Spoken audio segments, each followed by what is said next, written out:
Welcome to Deciphering Distortions, the second in a series of 12-part podcasts by the Grand Council, brought to you by Ancient Future Today.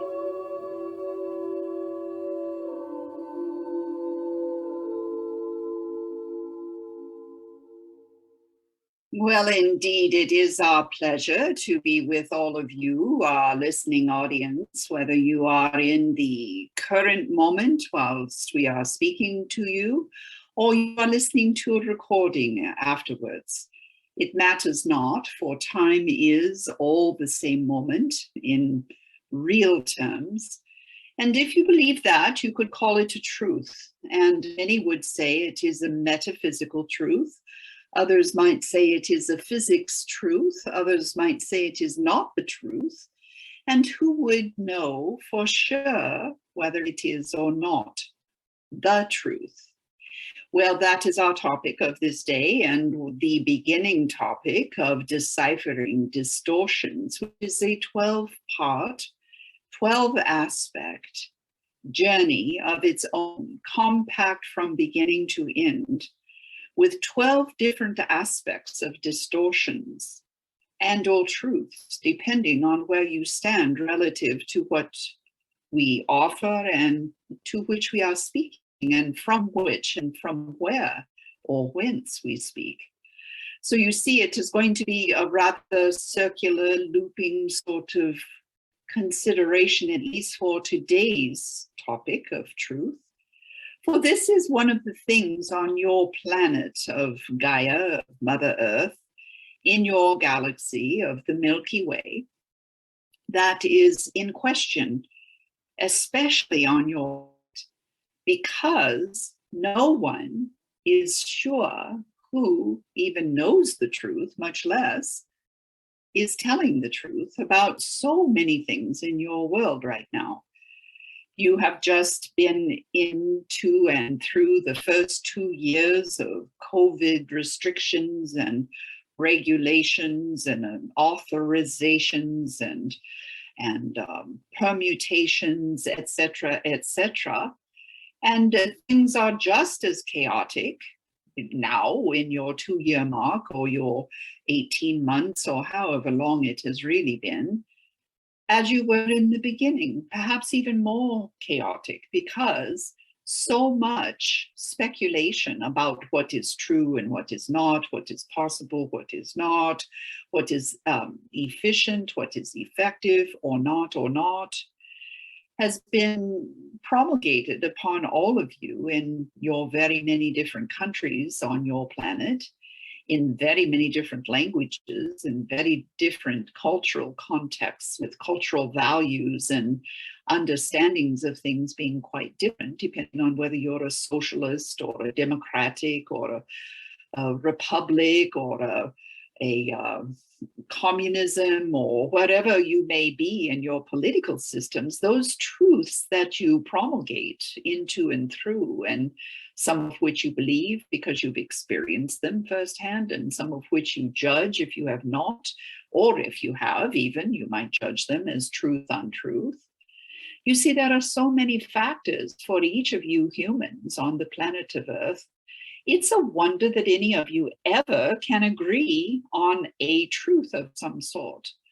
So what would be a truth in your life? Just in your personal life, is it true that you are a man or a woman or a child or an adult or a boy or a girl or a trans or a dog or a scholar or a priest or a rabbi or a scout leader or a drumming expert or a shaman or a village elder or a crone or a maiden, a virgin or a whore? Or what is the truth about you?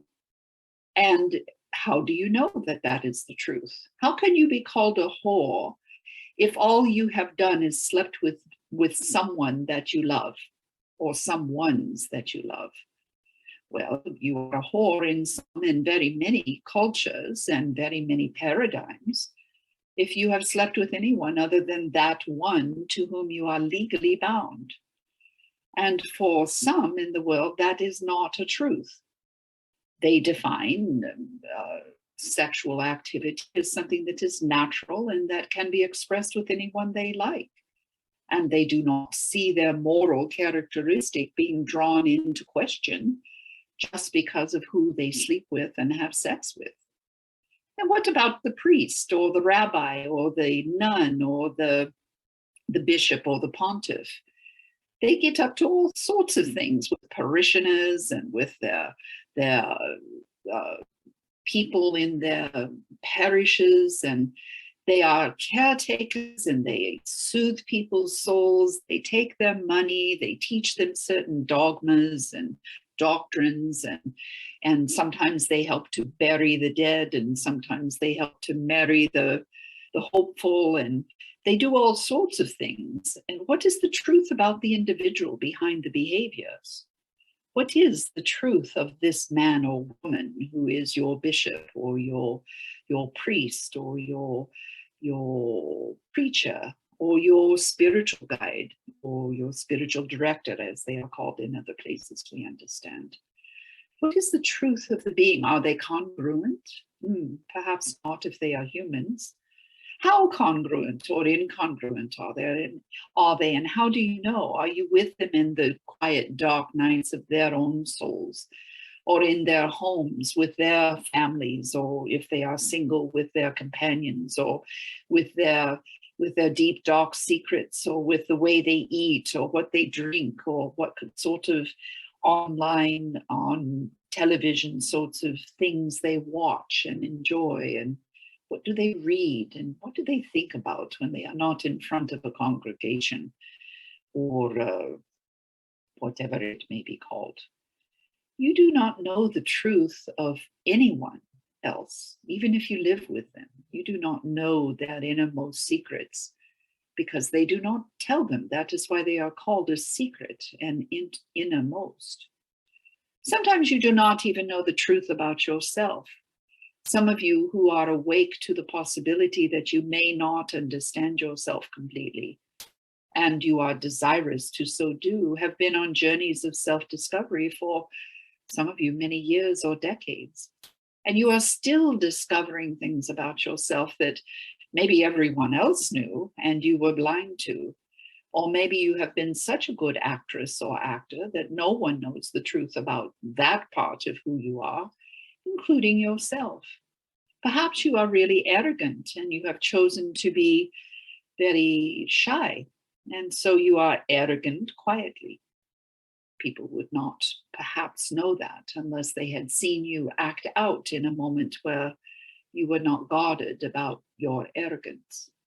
Or perhaps you are very shy and you have learned to be very gregarious in public because that is what was rewarded when you were going through childhood, in school, at church or synagogue, or in public, or by your parents, or by someone else whose approval you really required in order to feel good about yourself. So you learn to be gregarious, when in fact you are really quite a retiring soul and would prefer to be on your own, or with a select few who are comfortable for you.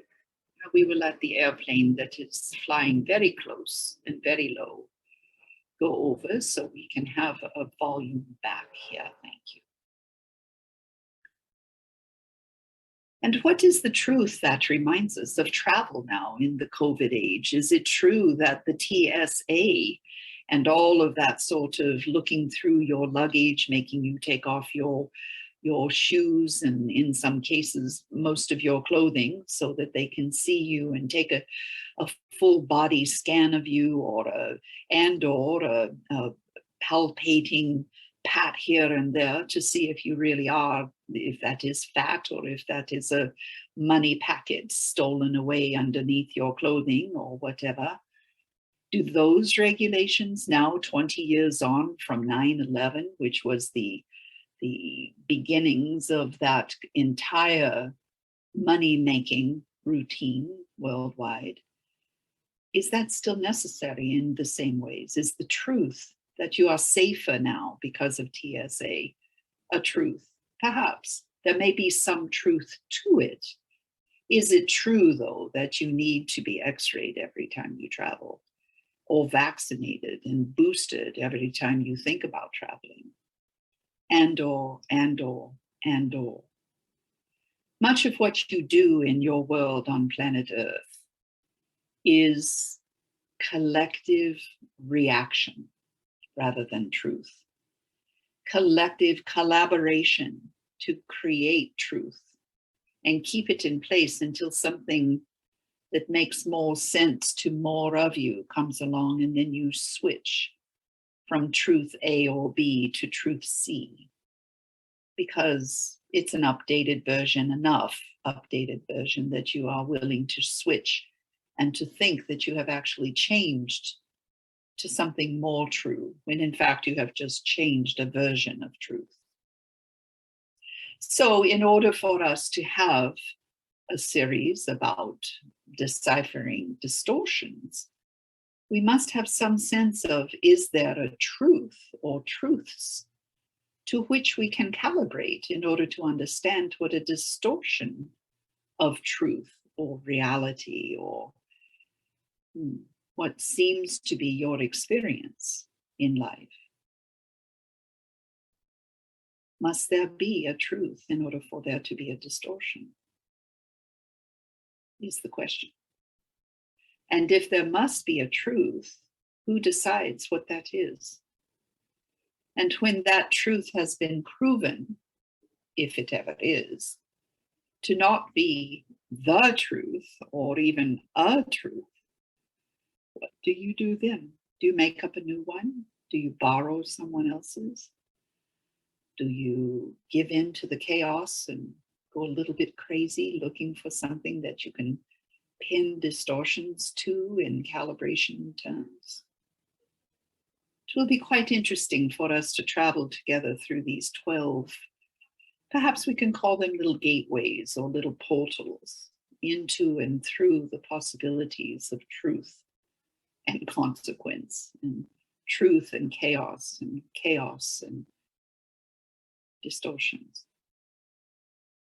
We do love you, for you are very brave to be in human form. And it is a deliberate thing that your soul does from time to time, send you to Earth, this or another Earth somewhere in another galaxy, for exactly this sort of consideration. For Creator is mind and heart, all of it underneath the umbrella of love.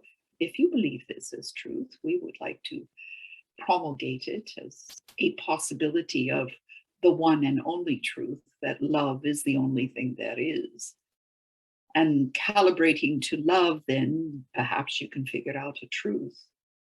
And if you can figure out a truth, then perhaps you do have a soul, and perhaps you are an eternal energy signature that moves through time and space and learns about creation by being part of it in ways that Creator cannot be in any other way than through you and through your homework reports when you come back from an incarnation somewhere as human or other life form, or just energy in galaxies that are far away from wherever you started.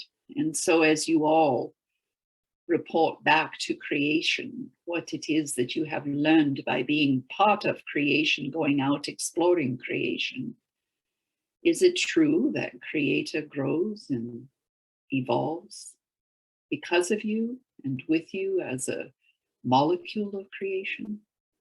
We would like to put this forward as a possible truth. It's a rather grand view, and it makes a lot of sense out of a lot of nonsense that you go through in each lifetime. Some of you do not even believe in multiple lifetimes. So you will have to deal with the truth of a given one precious lifetime, to which you calibrate all of the chaos and all of the meaning and all of the love and all of what looks like not love to you. Perhaps in some ways that is easier than thinking about time and space and infinity and eternity. And in other ways, it may be too limited for you to understand that in our truth, you are a divine being in human form and a master on a masterful journey throughout time and space. And regardless of what you really are, what the truth of who you really are is, we love you. And that is a truth as far as we are concerned. Go now with our love and every blessing. And for now, adieu. Thank you for listening. Please join us for future podcasts on this same channel.